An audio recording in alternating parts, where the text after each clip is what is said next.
Oke, sekarang saudara sudah lihat screen. Ini adalah video dari dua bocah ini berjudul Pendeta Abednego dan Faleng Sang Yudaisme Membongkar Kesesatan Kristen.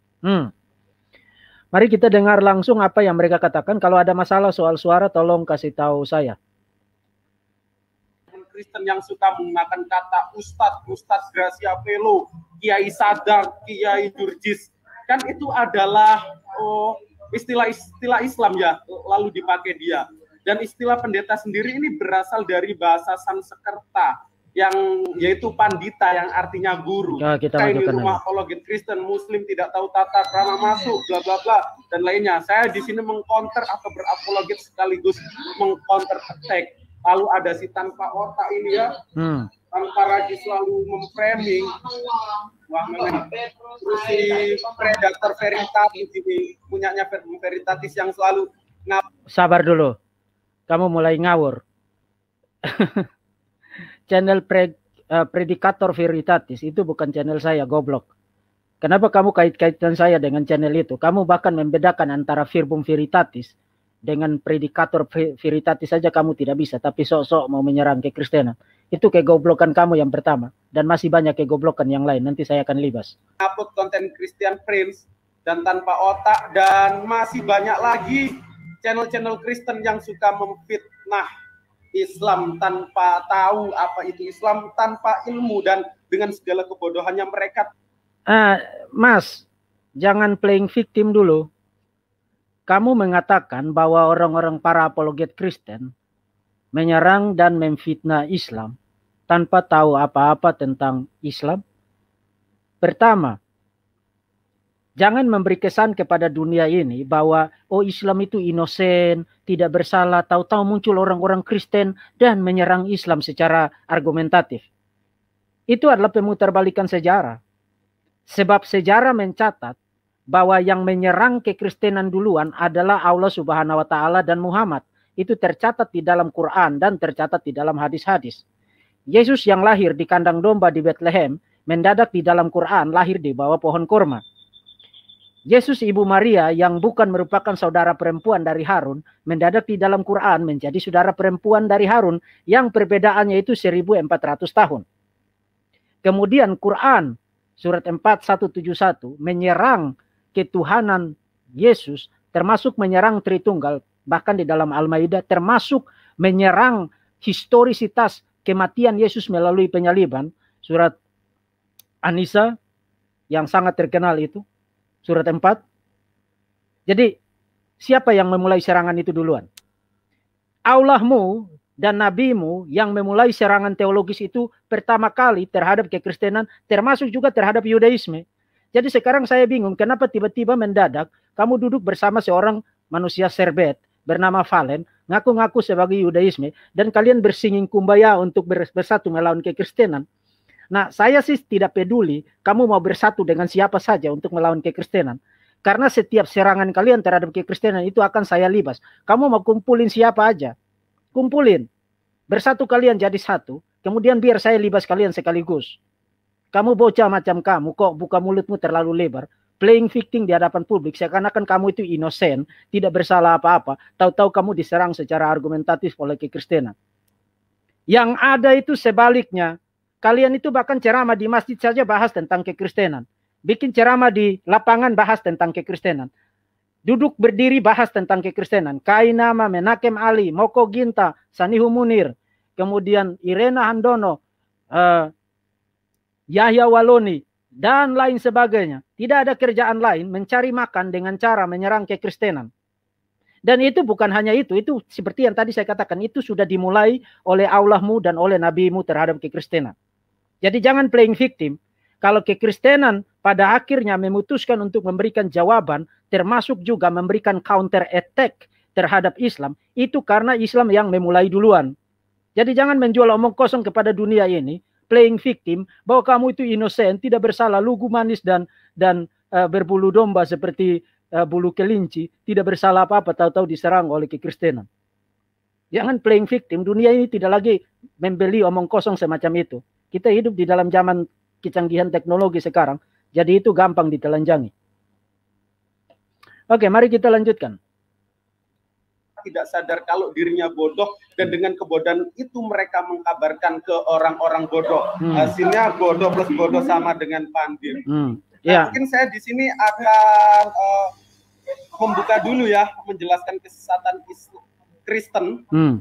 Di mana Kristen ini yang konon katanya adalah agama Abrahamic Faith ini ya dibilang menyimpang sendiri dari kedua Abrahamic Faith, yang dimana ada Yahudi, Kristen dan Islam. Yahudi dan Islam ini konseptologisnya sudah final. Sabar kau dulu, sabar, jangan kau goblok dulu. Pertama,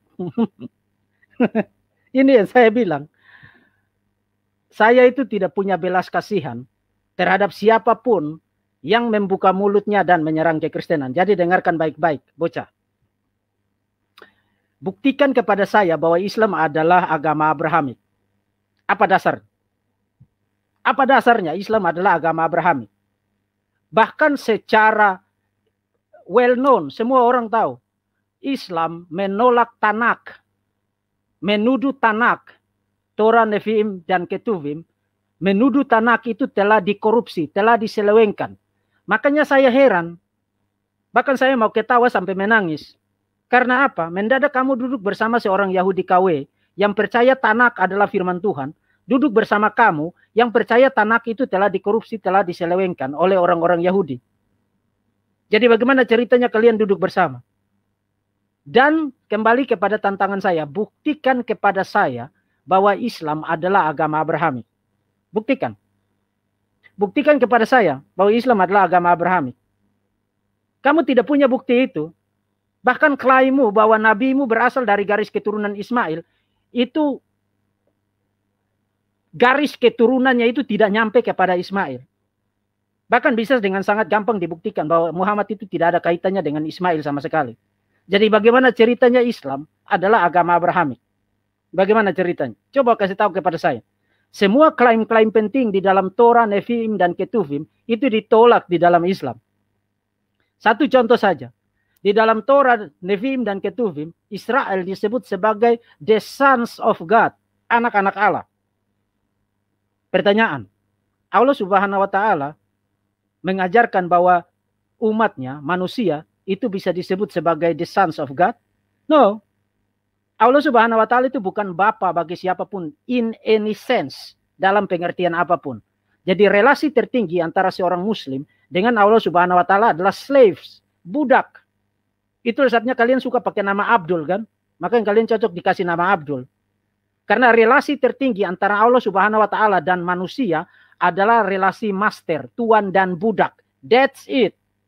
Relasi semacam itu tidak diajarkan di dalam Tanakh. Tidak diajarkan di dalam Tanakh. Israel disebut sebagai my firstborn son, anakku yang sulung. Dan Yahweh disebut sebagai bapa bagi Israel, bagi umat perjanjian, bagi umat kavenannya. Jadi bagaimana ceritanya? Kalian berdua duduk bersama dan singing kumbaya, kemudian berteletabis dan bersatu padu menyerang kekristenan. Ketika klaim-klaim teologis kalian berdua, itu kalau dipasang duduk di atas satu meja, kalian akan saling mencabut pedang dan membunuh satu sama lain. Bagaimana ceritanya? Coba kasih tahu saya supaya dunia ini tetap menjadi waras karena diisi oleh manusia-manusia seperti kalian yang menjual omong kosong kepada publik dengan cara seperti ini. Buktikan kepada saya bahwa Islam adalah agama Abrahamik. Silakan, buktikan. Islam mencaplok nama-nama para nabi dari perjanjian lama, tapi pada saat yang sama, di ujung lidah yang sama, menolak otoritas dan nilai status Tanakh sebagai firman Tuhan. Jadi bagaimana ceritanya bahwa Islam adalah agama Abrahamik dan bersatu padu dengan Yudaisme?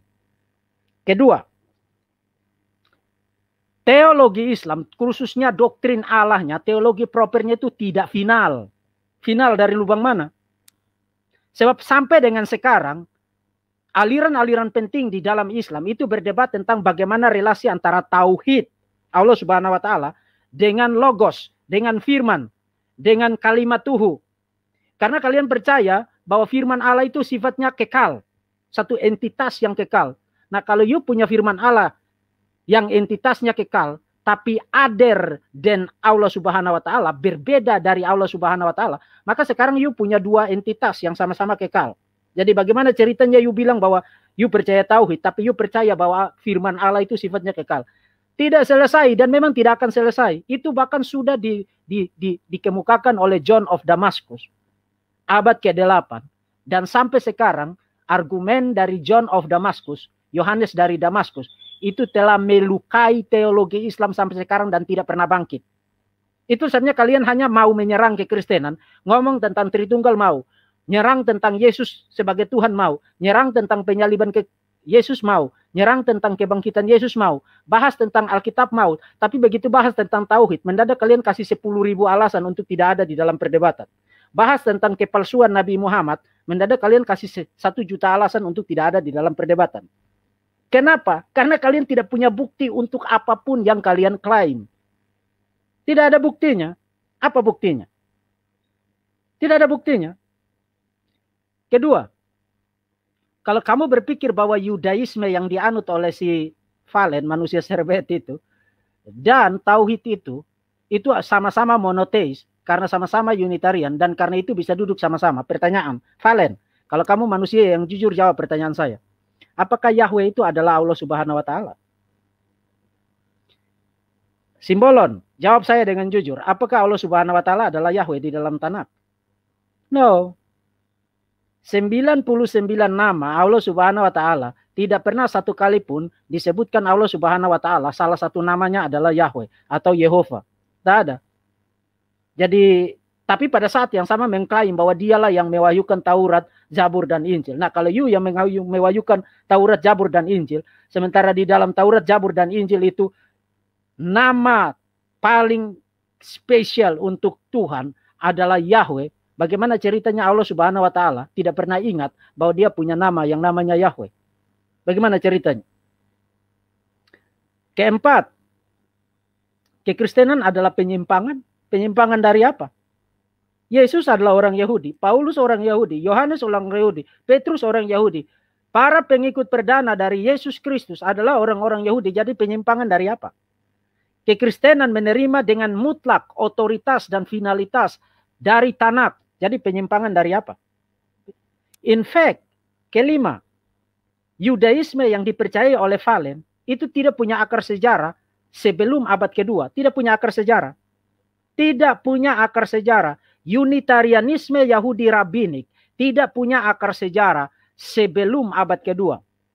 Yudaisme Rabbinik itu baru muncul pada abad kedua dan klimaksnya adalah kodifikasi Talmud Babilonia pada abad ke-6. Yudaisme Palestina atau yang disebut dengan Palestinian Judaism atau yang disebut dengan Ancient Judaism, Yudaisme kuno abad pertama dan sebelum Yesus, itu tidak Unitarian. Itu bahkan dibuktikan oleh para scholar yang Yahudi sendiri. Daniel Boyarin, Benjamin Sommer, Alan F. Segal membuktikan bahwa Yudaisme sebelum abad kedua itu tidak Unitarian. Mereka percaya akan pluralitas pribadi ilahi. Yang kemudian nanti pada abad kedua para rabi Yahudi dalam rangka menahan laju kekristenan, mereka memberi cap untuk doktrin ketuhanan Palestinian Judaism, Ancient Judaism itu dengan sebutan Min. Min itu bahasa Ibrani yang berarti bidat. Yang kemudian nanti dikasih nama Two Powers Theology. Mirip dengan judul buku yang ditulis oleh Profesor Alan F. Segal. Two Yahwehs in Heaven atau Two Powers in Heaven. Jadi Yudaismenya Valen, teologi ketuhanannya Valen, teologi propernya Valen, itu tidak punya preseden, tidak punya akar sejarah sebelum abad kedua Masehi. Artinya kekristenan bahkan lebih tua daripada Yudaisme yang diyakini oleh Valen. Jadi bagaimana ceritanya itu final? Final apanya? Apa dasarnya? Tidak ada. Jadi tidak usah ngoceh kamu. Kemudian mari kita lanjutkan. Tidak ada tiga pribadi Tuhan yang membelah diri. Nah, ini sabar dulu goblok. Siapa yang kasih tahu kamu bahwa doktrin Tritunggal yang dipercayai oleh kekristenan itu adalah tiga pribadi Tuhan yang membela diri? Siapa yang kasih tahu? Kamu baca di mana? Coba kamu quote bagi saya. dari literatur-literatur dogmatika, sistematika, historical teologi, atau literatur biblika, atau apapun yang digunakan di dalam kekristenan yang kasih tahu kepada dunia ini bahwa doktrin Tritunggal berarti 3 pribadi Tuhan yang membelah diri. Kamu menciptakan orang-orangan jerami, straw man, kemudian kamu menyerang orang-orangan jerami itu, dan kamu berpikir bahwa menyerang kekristenan. Nah, saya tidak heran kenapa kamu tidak ngerti tentang Tritunggal. Karena Allah Subhanahu wa Ta'ala sendiri tidak ngerti tentang Tritunggal. Surat An-Nisa 171, Allah Subhanahu wa Ta'ala bicara tentang Tritunggal itu, termasuk juga di dalam surat-surat yang lain, saya sudah bahas itu. Bicara tentang Tritunggal itu berarti Allah Subhanahu wa Ta'ala, Isa dan Maria. Nah, pertanyaan Muslims, di mana di dalam sejarah, kapan, oleh siapa di dalam kekristenan yang percaya bahwa Tritunggal itu berarti Allah Subhanahu wa Ta'ala, Isa dan Maria? Makanya saya tidak heran sampai kapan batu bahkan berubah menjadi kucing, dan kucing tiba-tiba punya tanduk pun kamu tidak akan pernah paham Tritunggal. Karena kamu membaca sebuah kitab yang penulisnya tidak paham tentang Tritunggal. Jadi siapa yang kasih tahu kamu bahwa Tritunggal itu berarti bahwa 3 pribadi dan membelah diri? Kamu itu lucu sekali kamu. Lanjut. Org ini literaturnya orang Kristen sendiri ya. Nah, di sini dituliskan let us begin with the most vexing question. Mari kita awali dengan pertanyaan yang aneh. What is the reason for the several apparent similarities between Christian belief and old paganism mythologies? Apa yang menjadi alasan kesamaan antara kepercayaan Kristen dan pagan ini? We will not mention them all. Kita tidak akan menyebut semuanya. Let us focus on the particular god of the ancient Egyptians named Osiris. Marilah kita fokus kepada satu dewa yang agak membingungkan ini, yaitu dari Mesir, namanya adalah Osiris. What makes Osiris special is the every year he walk mysteriously, and then rise again around specific time. Apa yang membuat Osiris spesial? Dan setiap tahun dia selalu membuat misteri. Dia mati dan dia bangkit kembali sepanjang waktu ya, di setiap waktu. Nah, lalu di sini dikatakan the only people today who believe in a God who can die and rise from the dead are the Christian. Mantap lo, kebongkar sama sejarah. Bahwa sekarang banyak orang yang percaya. Sabar. Ini kamu kelihatan penipu. Kenapa si Simbolon ini adalah penipu? Saudara-saudara, saya sekarang itu lagi membaca artikel yang tadi dia baca, yang dia tampilkan di screen tadi. Dan saudara tahu artikel itu ditulis oleh siapa? Artikel itu ditulis di sebuah website atau sebuah page dari Gereja Ortodoks Koptik. Kemudian dia sorot satu paragraf ketika penulis dari artikel itu bicara tentang tuduhan dari para penganut yang tadi saya sebutkan, History of Religion Schools, para penganut aliran sejarah agama, scholar liberal yang tidak percaya Alkitab firman Tuhan, yang mengusulkan bahwa kekristenan itu paralel dengan mitologi kuno, dewa-dewi yang disembah di dalam agama-agama misteri kuno. Salah satunya Horus, Mithras, kemudian Osiris. Tapi penulis artikel itu memberikan argumentasi bantahan terhadap klaim itu. Even kalau saudara baca, saudara nanti bisa searching sendiri, Paganism and Christianity, itu saya copy aja linknya, saya cantumkan di kotak chat, supaya saudara bisa lihat, ini si Simbolon ini lagi menipu saudara. Dia memberi kesan bahwa literatur ini, sumber ini, mendukung gagasan bahwa kekristenan itu sama dengan paganisme. Padahal artikel itu sebenarnya sedang mengutip klaim dari para penganut History of Religion School. Even setelah dia kemukakan klaim itu di paragraf itu, silakan saudara baca sendiri.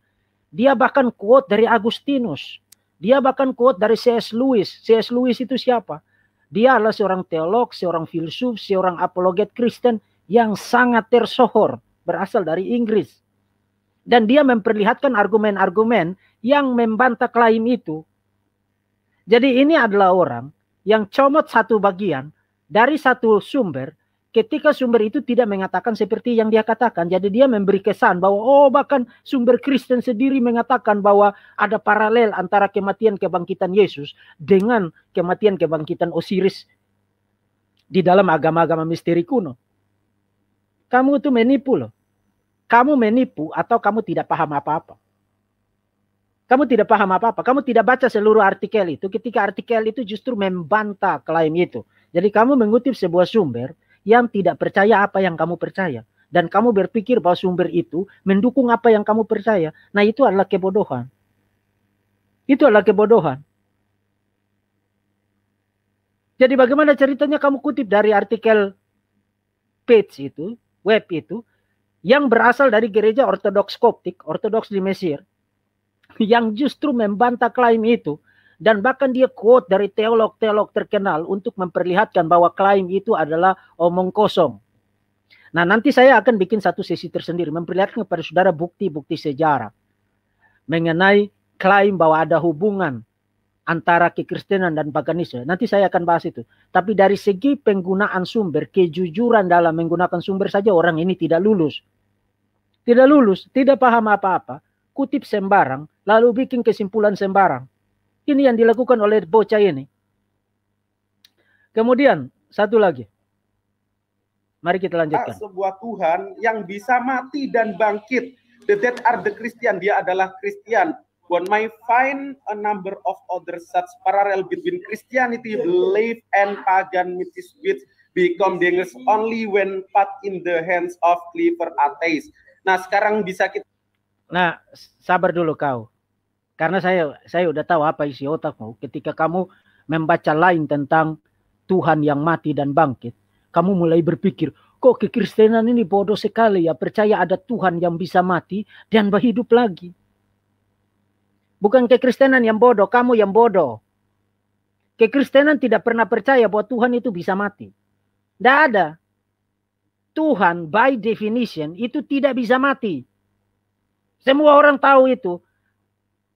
Islam yang baru lahir pada abad ke-6, itu aja sampai sekarang melahirkan orang-orang yang bahkan stupid seperti kamu, yang berpikir bahwa Tuhan tidak bisa mati. Apalagi kekristenan yang sudah lahir 2 milenia yang lampau. Kamu pikir kekristenan itu isinya orang bodoh semua? Para intelektual terbaik di dalam dunia teologi, para institusi-institusi terbaik di dunia ini seperti Cambridge, seperti Oxford, Yale, dan lain sebagainya, itu didirikan oleh siapa? Didirikan oleh orang-orang Kristen yang mempengaruhi dunia sains, dunia teknologi, dan lain sebagainya. All over the planet dikuasai oleh para intelektual Kristen. Jadi bagaimana ceritanya kamu berpikir bahwa orang-orang Kristen ini percaya Tuhan itu bisa mati? No, Tuhan itu by definition, by nature itu tidak bisa mati. Lalu yang bisa mati itu apa? Manusia. Itu sebabnya Alkitab mengatakan, dia yang dalam rupa Allah mengambil rupa seorang hamba, hidup taat sampai mati, mati di atas kayu salib. Jadi yang mati itu apanya? Manusia. Yesus sebagai manusia. Nah, in case kalau kamu mulai bingung karena memang kamu tidak ngerti apa-apa, kok kamu bilang Yesus Tuhan, tapi kok bilang yang mati adalah manusia? Nah, karena memang kamu goblok, tidak ngerti apa-apa tentang kekristenan, tapi ngoceh menyerang kekristenan. Dengar baik-baik bocah. Mulai sekarang, stop dulu bahas-bahas tentang kekristenan, ambil waktu 53 tahun untuk membaca buku. Baru kembali lagi ke publik. Baca buku tentang kekristenan supaya setidaknya kamu paham dulu. Karena kamu tidak paham apa-apa. Dengar baik-baik.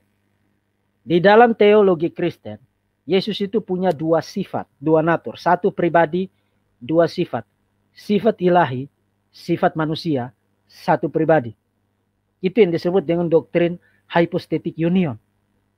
Jadi yang mengalami kematian itu adalah kemanusiaannya. Yesus sebagai manusia, Tuhan tidak bisa mati. Kamu kok goblok sekali berpikir bahwa orang Kristen percaya Tuhan bisa mati. Begitu.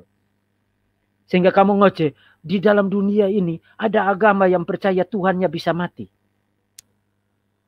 Tidak ada orang Kristen yang percaya begitu. Kamu menciptakan omong kosong tentang kekristenan, lalu berpikir bahwa kamu sedang bicara kebenaran. Kebenaran apa yang kamu dapat di dalam kebohongan? Menciptakan kebohongan, menyebarkannya kepada publik. Nanti kalau dijawab begini, kamu mulai merengek-rengek. Seperti kambing kejepit engsel pintu nanti. Tapi mulutmu tidak bisa diam. Oke, mari kita lanjutkan. Kita temukan satu kesamaan yang paralel antara Kristian dan pagan itu, di mana pagan juga percaya bahwa Dewa Osiris mati dan bangkit pada hari ketiga yang dituhankan, dan Yesus sebagai Tuhan orang Kristen juga mati dan bangkit pada hari ketiga. Nah, satu kali lagi, bocah, kamu menipu publik.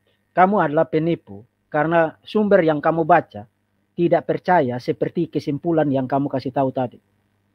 Dia hanya mengutip klaim umum di kalangan para ahli liberal, khususnya di dalam aliran sejarah agama, yang mempopulerkan klaim bahwa ada hubungan positif antara kekristenan dan paganisme. Tapi penulis artikel itu yang kamu kutip itu, saya sekarang lagi baca dan orang bisa baca juga. Tadi saya sudah kasih linknya tadi. Justru membantah klaim itu. Membantah klaim itu dengan mutlak di dalam artikel itu. Karena artikel itu ditulis pada sebuah web yang dipublikasikan oleh Gereja Ortodoks Koptik. Gereja Ortodoks di Mesir. Jadi bagaimana ceritanya kamu memberi kesan kepada dunia ini, kepada publik, bahwa sumber yang kamu kutip itu menyatakan bahwa oh ada kemiripan paralel antara Osiris dan Yesus yang mati dan bangkit. Itu karena kamu itu tidak ngerti apa-apa. Kemudian karena tidak ngerti apa-apa, menipu dunia ini dengan omong kosong bahwa ada paralel antara Osiris dan Yesus. Nah, saudara-saudara, saya tidak akan berlama-lama memutar video dangdut itu. Nanti saya akan bahas itu di dalam satu sesi tersendiri. Tapi ini hanya untuk saudara pikirkan. Klaim-klaim semacam itu adalah klaim-klaim sejarah. Nah, di dalam skop klaim sejarah, pertanyaan paling fundamentalnya adalah siapa mempengaruhi siapa. Kalau saudara mengajukan pertanyaan itu, maka secara otomatis itu harus diikuti dengan pertanyaan lain. Pertama, apa bukti dari klaim itu? Apakah ada bukti arkeologis, ada bukti tekstual, atau ada bukti apa yang bisa diajukan untuk mendukung klaim itu? Kedua, bukti itu berasal dari tahun berapa? Karena ingat, kekristenan lahir di abad pertama. Dan nanti saya akan buktikan di dalam sesi pengajaran saya. Semua klaim omong kosong itu tentang Osiris, tentang Mitras, Tamus, dan lain sebagainya. Apollonius dari Tiana. Semua klaim-klaim itu, ketika orang cek bukti-buktinya, bukti-buktinya itu yang paling awal, itu justru muncul setelah kekristenan. Abad kedua, abad ketiga, abad keempat. Bahkan dia kutip dari salah satu buku, Sejarah yang Disembunyikan. Si bocah tengik ini. Sejarah yang disembunyikan. Dan mengatakan bahwa perayaan Natal itu dipengaruhi oleh perayaan kafir. Nah, saya tonton video saya berjudul Ternyata Ada Bukti Abad Pertama mengenai perayaan Natal. Saya quote dari Bishop di Antioquia bernama Evodius. Dia adalah pengganti dari Rasul Petrus. Bahkan menurut tradisi Evodius itu adalah salah satu dari 70 orang murid yang diutus oleh Yesus untuk memberitakan Injil. Jadi dia langsung bertemu dengan Yesus sebagai salah satu yang diutus memberitakan Injil langsung oleh Yesus. Dan dia mengatakan bahwa Yesus lahir pada tanggal 25 Desember. Itu Evodius, abad pertama. Kemudian saudara tonton video-video dari Pak Graziapello. Dia berikan pada abad kedua, setidaknya itu ada 7 bapak gereja yang menyatakan dengan konsensus bahwa Yesus lahir tanggal 25 Desember. Abad ketiga, jadi rantai sejarah mulai dari abad pertama sampai dengan seterusnya, itu tidak terputus bahwa Yesus lahir tanggal 25 Desember. Perayaan Natal diadakan pada tanggal 25 Desember. Nah, usulan-usulan seperti Sol Invictus, seperti Saturnalia, Mitras, Itu adalah usulan-usulan yang kalau saudara cek buktinya, bukti-bukti terawalnya itu tidak lebih awal dari abad keempat, pertengahan abad keempat. Event Saturnalia itu tidak dirayakan pada tanggal 25 Desember. Saturnalia itu dirayakan tanggal 17 sampai tanggal 20 Desember. Kemudian Sol Invictus, kelahiran Dewa Matahari. Itu adalah satu perayaan yang baru dirayakan pada abad keempat. Dan kalau saudara baca buku yang judulnya The Origins of the Liturgical Year, ditulis oleh Profesor Thomas J. Telly, itu saya quote di dalam video tersebut.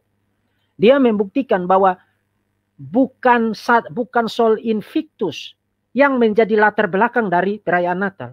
Justru sebaliknya, Kaisar Aurelianus menetapkan tanggal 25 Desember sebagai perayaan Sol Invictus sebagai perlawanan kompetisi terhadap perayaan Natal yang dirayakan di dalam kekristenan. Jadi siapa mempengaruhi siapa? Bukan Sol Invictus yang mempengaruhi lahirnya perayaan Natal. Sebaliknya perayaan Natal, karena ini menarik perhatian publik dan kekaisaran Romawi sampai pada abad keempat itu sudah disapu bersih oleh kekristenan. Bahkan menjadi agama negara. Kemudian Kaisar Aurelianus, oh ini tidak bisa dibiarkan. Mari kita bikin satu perayaan tandingan supaya menahan laju dari kekristenan. Jadi siapa yang perayaan mana yang menjadi latar belakang? Yang menjadi latar belakang dari Sol Invictus adalah perayaan Natal. Bukan sebaliknya. Jadi jangan dibolak-balik. Nah saya ngerti kamu tidak ngerti sejarah. Karena memang kalau kamu baca Quran juga segala sesuatunya terbolak-balik. Itu sebenarnya kamu tidak ngerti sejarah. Begitu kita bicara tentang sejarah, mendadak otak kamu itu menjadi shutdown. Sama seperti Quran, petantang-petantang bilang, oh Yesus itu tidak mati melalui penyaliban, dia langsung diangkat ke surga. Pada saat dia mau disalib, Allah Subhanahu wa taala mengubah wajah seseorang menyerupai Yesus. Ketika semua bukti sejarah, Josephus, Tacitus, Sotinus, kemudian Marbar Serapion, Talmud Babilonia bahkan yang dipegang, dijadikan oleh Valen sebagai teks otoritatif, percaya bahwa Yesus disalibkan. Tapi mendadak ada orang seperti kamu membaca sebuah literatur ditulis 600-700 tahun kemudian yang mengatakan, oh tidak, Yesus itu tidak mengalami kematian melalui penyaliban, dia langsung diserupakan wajahnya dan diangkat ke surga. Klaim sejarah adalah negeri yang asing bagi kamu. Kenapa? Karena kamu membaca sebuah buku yang tidak mengerti tentang apa itu studi sejarah. Jadi semua klaim yang dikemukakan oleh orang ini adalah klaim lucu-lucuan. Dan saya berharap bahwa Lae yang dari Medan, Pak Situmorang kalau saya tidak salah ya. Pak Situmorang yang mengirimkan saya video ini, meminta saya untuk memberikan tanggapan. Saya berharap Bapak sudah puas mendengarkan. Tapi ini bukan tanggapan terakhir saya. Saya masih akan ada satu sesi, tapi itu isinya teaching, pengajaran. Saya akan quote bagi saudara literatur-literatur yang kredibel dari para scholar yang melakukan penggalian arkeologi, studi tekstual, ahli dalam kekristenan mula-mula, early Christianity, yang memperlihatkan kepada saudara bahwa klaim mengenai adanya hubungan antara kekristenan dan paganisme itu tidak lebih daripada omong kosong. Klaim itu bahkan sempat ditinggalkan, tapi kemudian muncul lagi orang-orang di kalangan para scholar tertentu yang liberal, termasuk juga Bart Ehrman, yang mempopularkan kembali klaim dari aliran sejarah agama yang muncul pada abad ke-19. Jadi saya akan buktikan kepada saudara bahwa klaim itu adalah klaim omong kosong. Tapi sekarang saudara lihat bahwa presentasi dari si Simbolon ini yang menamakan diri pendeta Abednego ini, padahal namanya adalah Goldian Simbolon, menipu dengan menggunakan pendeta bagi dirinya, menciptakan nama pendeta Abednego bagi dirinya, lalu duduk bersama dengan seorang Yahudi KW yang tidak paham apa-apa tentang Islam, tidak paham apa-apa juga tentang kekristenan. Mereka berdua duduk dan seperti nyonya-nyonya yang lagi berlanja sayur, bergosip tentang kekristenan dan mereka berpikir bahwa mereka menumbangkan kekristenan. Kasihan sekali kalian berdua. Nah, saudara-saudara, saya akan siap-siap untuk mulai mengurus pelayanan pada hari ini. Doakan saya, Verbum Veritatis, pengurusan surat-surat menyurat legalitas untuk STTRI, dan juga mengurus banyak hal terkait dengan renovasi kampus dan lain sebagainya. Doakan supaya semuanya bisa berjalan dengan baik. Dan nantikan sesi pengajaran saya tentang kekristenan dan paganisme pada seri berikutnya, mungkin dengan join atau bekerja sama dengan Asasi nanti. Tuhan memberkati saudara-saudara sekalian dan sampai jumpa lagi.